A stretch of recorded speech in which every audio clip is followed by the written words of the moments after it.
पूरे देश में आज रात 12 बजे से संपूर्ण देश में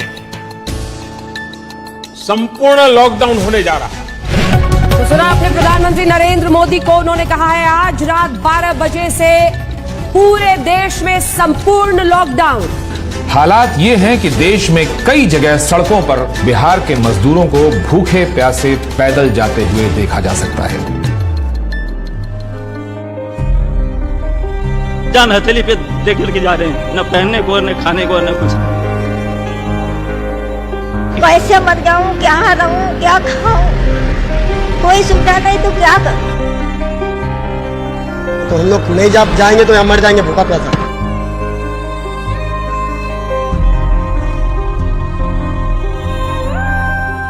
मेरा हस्बैंड खत्म हो गया, मेरा बाबू चला गया हमको छोड़ के।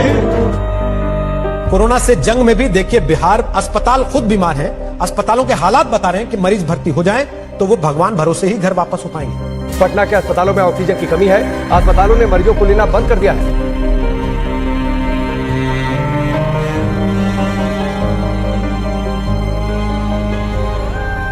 समझ लो ऐसी यादें हैं कि मरते दम तक नहीं भूल पाएंगे। कोविड विश्वव्यापी समस्या थी, संकट आया, सबको कष्ट हुआ, लॉकडाउन हुआ, त्राही त्राही मची। लेकिन पूरे देश में जो दुर्दशा बिहार के लोगों की हुई, लोगों ने बिहार के लोगों को घरों से निकाल दिया।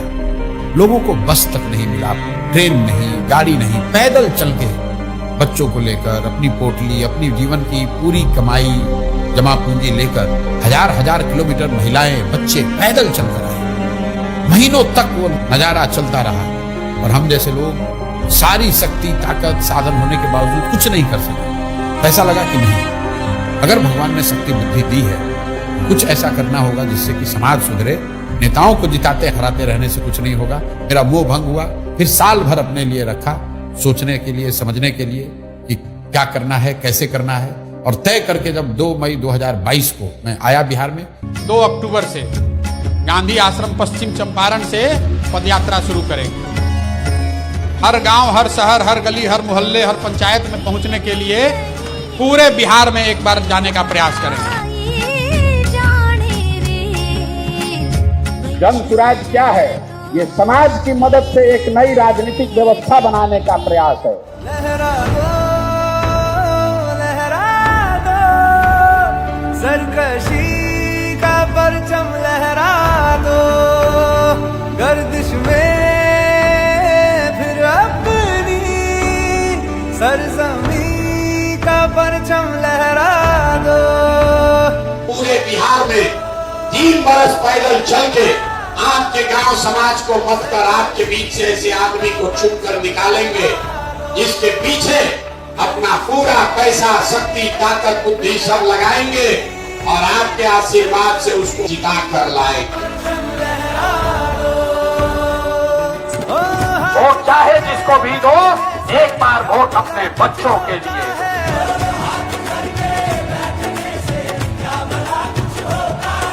वोट देते समय स्वार्थी बनिए, अपना और अपने बच्चों का हित देखिए।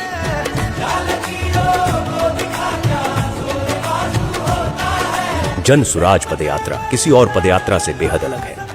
इसका लक्ष्य सुर्खियां बटोरना नहीं, लोगों के बीच जाना था, उन लोगों की समस्याएं, उनका दुख समझना था जो आजादी के 7 दशक बाद भी मुख्य धारा में नहीं पहुंच पाए। प्रशांत किशोर उस बिहार को ढूंढने निकले थे जो विकास की दौड़ में इतना पीछे छूट गया था कि वहां उम्मीद की कोई किरण तक नहीं पहुंचती थी, जिसे देश के सभी नेताओं और दलों ने न सुधर पाने वाला राज्य मान लिया था। जन सुराज पदयात्रा का कोई समय निर्धारित नहीं है। जब तक एक पंचायत की सभी समस्याओं का पता न चले, अलग अलग समाज और वर्गों के लोगों की मुश्किलों का पता न चले, तब तक प्रशांत किशोर उसी पंचायत में रहते। बिहार में यह पहली बार हो रहा था कि कोई व्यक्ति पायदान में खड़े आखिरी शख्स तक पहुंच रहा था, उससे बात कर रहा था।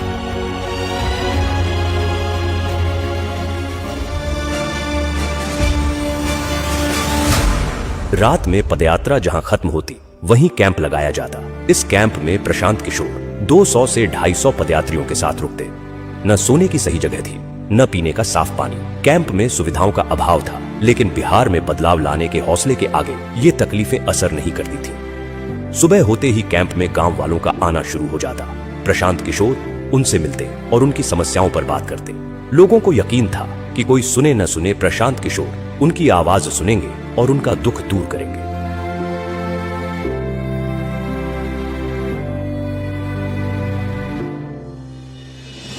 पदयात्रा हर वक्त चुनौतियों से भरी हुई थी। हर पल एक इम्तिहान था। कई सड़कें ऐसी थी जहां सिर्फ पत्थर नजर आते थे। वहीं कुछ गांव ऐसे थे जहां सड़क पहुंची ही नहीं थी। कभी इतनी बारिश होती कि घुटने तक कीचड़ भर जाता, तो कभी इतनी तेज धूप होती कि 2 कदम चलना भी एक चुनौती बन जाता। लेकिन इन सब के बावजूद प्रशांत किशोर चलते रहे। तेज धूप, कड़ाके की ठंड या मूसलाधार बारिश, हालात कोई हो, प्रशांत किशोर का मनोबल नहीं तोड़ सका।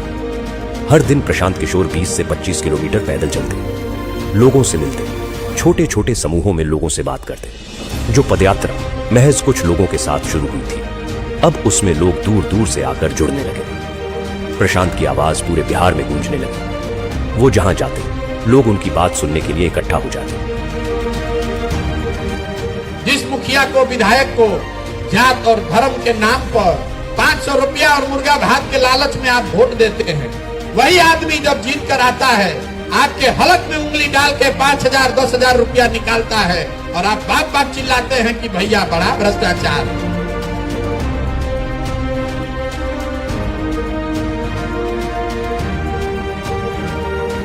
लेकिन इसी बीच कुछ ऐसा हुआ जिसने सबकी सांसें अधर में लटका दी। लगातार खराब रास्तों पर रोजाना 20 से 25 किलोमीटर चलने की वजह से प्रशांत किशोर की कुछ मांसपेशियां फट गईं। वो चलने फिरने में असमर्थ हो गए। डॉक्टर ने उन्हें कुछ हफ्ते आराम करने की सलाह दी।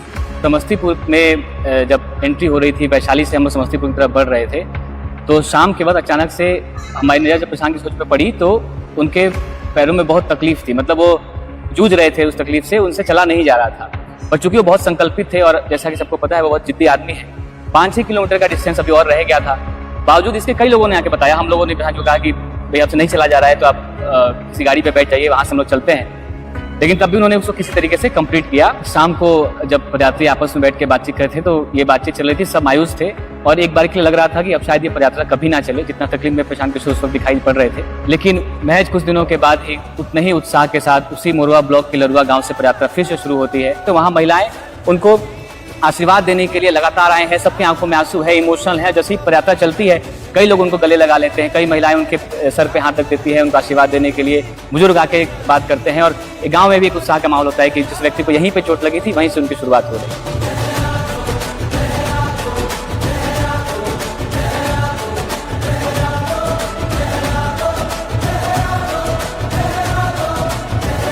कई लोग हमको कहते हैं भैया बड़ा कठिन काम ले लिए। मेरे घर वाले, मेरे दोस्त मित्र, जानने वाले, सहयोगी सब यही कहते हैं ये तो बहुत कठिन काम आपने ले लिया है। मैं कहता हूं भाई कठिन है इसलिए मुझे करना है, कोई दूसरा नहीं हिम्मत करेगा इसलिए मुझे करना है।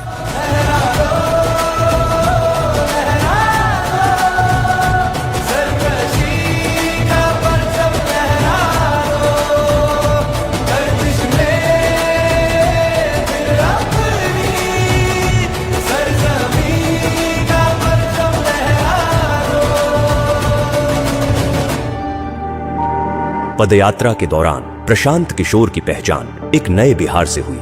वो बिहार जो आंकड़ों से कहीं ज्यादा गरीब है। बिहार जितना आंकड़ों में गरीब दिखता है और जब आप उसको इन पर्सन फील करते हो तो दोनों में जमीन आसमान का फर्क है। क्या वो इन पर्सन और भी ज्यादा बहुत भयानक दिखता है।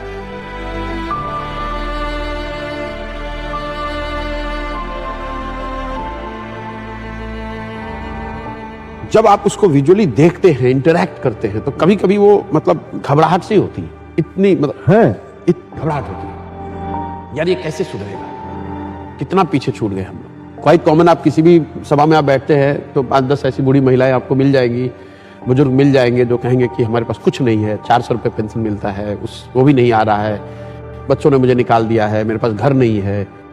वो घबराहट होती है मुझे। घंटों में सोचता हूँ कि यार कैसे वो मैनेज कैसे करते हैं 400 रुपये में।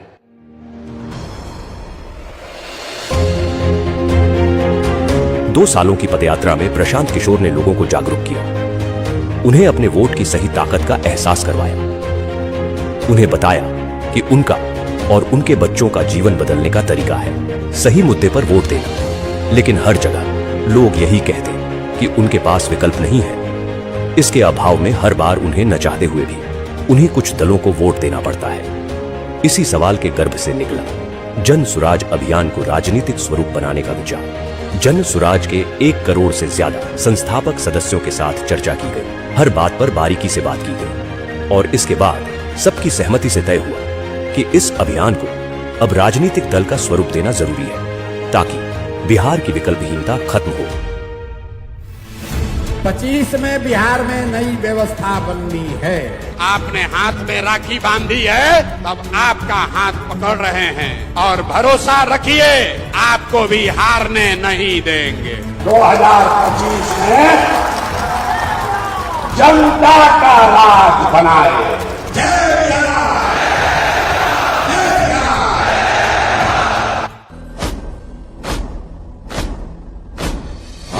है प्रचंड बोल मस्तकों के झुंड, आज जंग की घड़ी की तुम हार दो।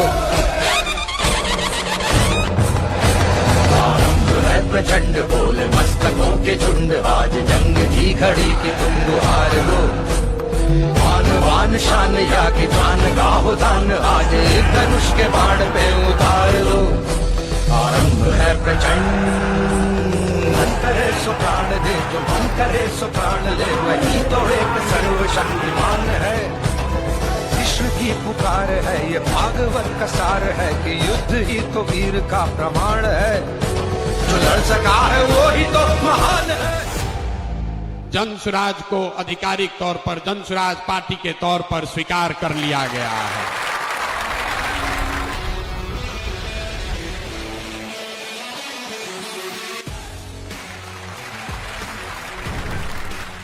जन सुराज बिहार के युवाओं की जिद है कि जिस बिहार को इस देश के बड़े बड़े दल और नेताओं ने न सुधर पाने वाला राज्य, जातियों में बटा हुआ राज्य मानकर इसके हाल पर छोड़ दिया है, उसको सुधारने का जिम्मा यहाँ के युवाओं ने उठाया है। ये हमारी जिद है। जन सुराज बिहार के युवाओं का संकल्प है कि अगले 10 बरस में देश का सबसे गरीब और पिछड़ा राज्य बिहार, इसको देश के 10 सबसे अग्रणी राज्यों में शामिल कराकर ही दम लिया जाएगा। तो जन सुराज जिद है युवाओं का, जन सुराज हमारा संकल्प है, जन सुराज एक नई व्यवस्था है। लेकिन सबसे बढ़कर ये जन सुराज का सपना है। अपने जीवन काल में हम लोग ऐसा भी दिन देखना चाहते हैं जब हरियाणा, पंजाब, गुजरात, महाराष्ट्र से लोग बिहार में रोजी रोजगार करने आए, तब मानेंगे कि बिहार में विकास हुआ है। होना चाहिए कि नहीं होना चाहिए?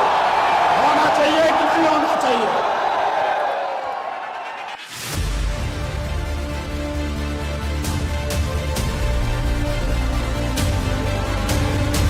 कार्यवाहक अध्यक्ष जिसको नियुक्त किया जा रहा है, जिनके नाम पर सबकी सहमति है, वो सज्जन यहाँ मधुबनी के हैं जिनका नाम है मनोज भारती। ये इसलिए नहीं है कि ये दलित समाज के हैं, ये काबिल हैं जो दलित समाज के भी हैं। ये पहला ऐसा दल होगा जहां पर उम्मीदवारों का चयन जनता के द्वारा किया जाएगा। जन सुराज अपने संविधान में लिख रहा है राइट टू रिकॉल। अगर टिकट पाने के बाद, आपका वोट लेने के बाद भ्रष्टाचार चालू किया तो उसका चाबी आपके हाथ में है। 2.5 वर्ष में उसको वापस बुलाया जाएगा। जन सुराज पार्टी का जो आधिकारिक झंडा होगा उसमें महात्मा गांधी के साथ साथ संविधान निर्माता बाबा साहब अम्बेडकर का चित्र भी शामिल किया जा रहा है।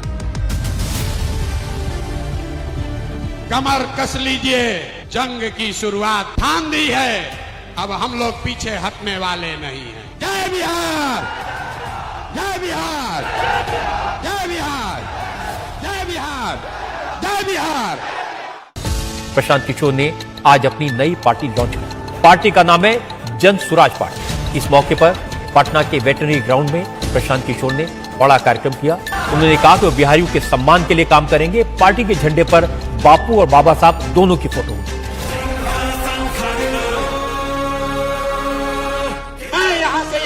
बाहर निकलूंगा और आपके घर आपके गांव आऊंगा, ये हमको रोक नहीं सकते हैं।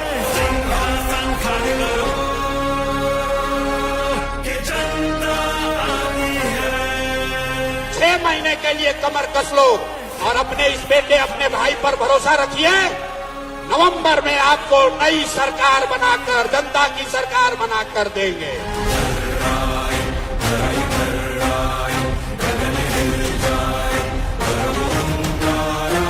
आप हमारे साथ आइए, हमारे साथ आइए और पूरे देश के राजनीति का निडिल घुमाकर अगर बिहार के ओर न कर दिए तो आपका बेटा नहीं।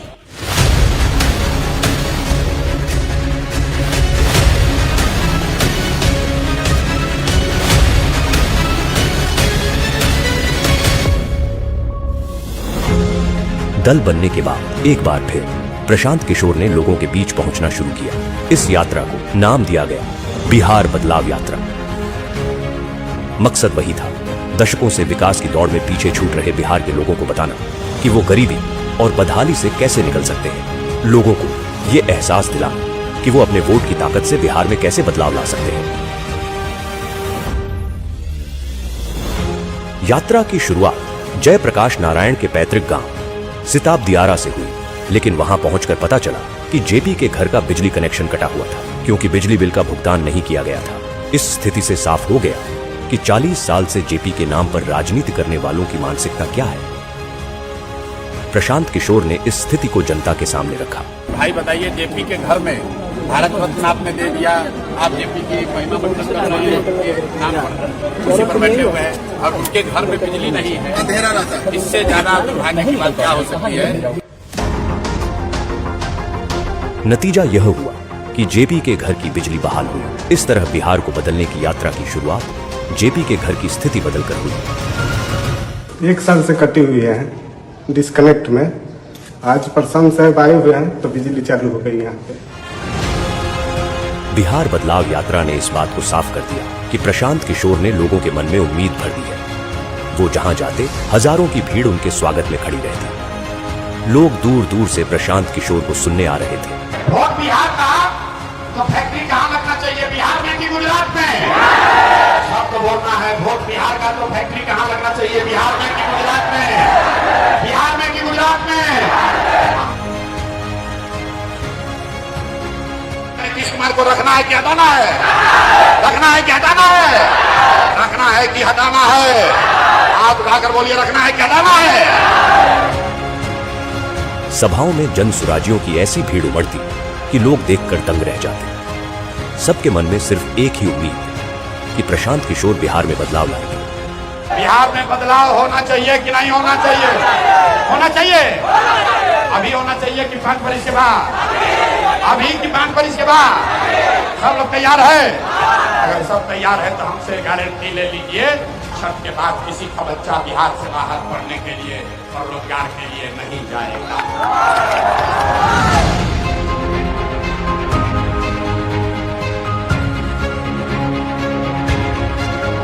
प्रशांत किशोर ने बिहार में इन 3 सालों में जो करके दिखाया है, उसने बिहार की राजनीति की दशा और दिशा दोनों बदल दी है। प्रशांत जी को देखता हूँ आजकल घूम रहे हैं पूरा बिहार, गांव गाँव जा रहे हैं, बहुत परिश्रम कर रहे हैं। उनकी बातें तो बड़ी इंटरेस्टिंग और बड़ी फैक्ट वाली बातें करते हैं। प्रशांत किशोर जो है, इसमें कोई डाउट नहीं है कि एक शक्ति के रूप में एक ऑल्टरनेटिव पॉलिटिकल पार्टी के रूप में अपने को स्टैब्लिश नहीं किया हो। मैं प्रशांत किशोर जी को फॉलो कर रहा हूँ क्योंकि उनकी बातें कनेक्ट करती हैं मेरे से। वो तथ्य रखते हैं सामने और सार्थक बातें करती हैं, पॉजिटिव बातें करते हैं। कास्ट या रिलीजन और इन सब से उठ के बहुत ही प्रैक्टिकल बातें। बिहार में प्रशांत काम कर रहे हैं, मुझे उनसे बड़ी आशा है। मुझे उनमें बड़ा तेजस्वी युवक दिखाई देता है जो बिहार का दर्द जी रहा है। 3 साल से गांव गांव रोड वो घूम रहे हैं, लोगों के बीच में जा रहे हैं। ये इस चीज को मैं दाद देता हूँ, सलाम करता हूँ उस भावना। प्रशांत किशोर जी को जब मैंने अभी देखा लास्ट सम 2-3 इयर्स से बिहार के लिए बात करना, तो लगा कि नहीं, ये एक परिवर्तन करने की समय है और इस परिवर्तन के क्षण में मैं अगर उनकी ताकत नहीं बनूं पीछे से, तो फिर मैंने क्या किया। फिर मैं समझती हूँ कि ये भी एक मोमेंट है कि बिहार की जो परिवर्तन की बात है, सपोर्ट करने की जरूरत है उनको। भारत की जो राजनीति है, उसमें प्रशांत किशोर जैसे लोगों का बोलबाला होना ही चाहिए। प्रशांत किशोर तो बहुत बढ़िया आदमी, राजनीतिक सूझबूझ तो उनके अंदर सबकी है। अब तो हवाएं ही करेंगी रोशनी का फैसला, जिस दिए में जान होगी वो दिया रह जाएगा। वो आदमी गांव-गांव में जाकर के अब ऐसी स्थिति वो क्रिएट कर दिया कि चर्चा हो रहा है उसका, कांधों लगा रहना और जाना हर लोगों के गांव में बिना सिक्योरिटी के चलना, उतना हिम्मत के साथ चलना। मैं देख रहा हूँ एज ए जर्नलिस्ट, तो उस आदमी को सैल्यूट के सिवा हम कुछ नहीं कर सकते।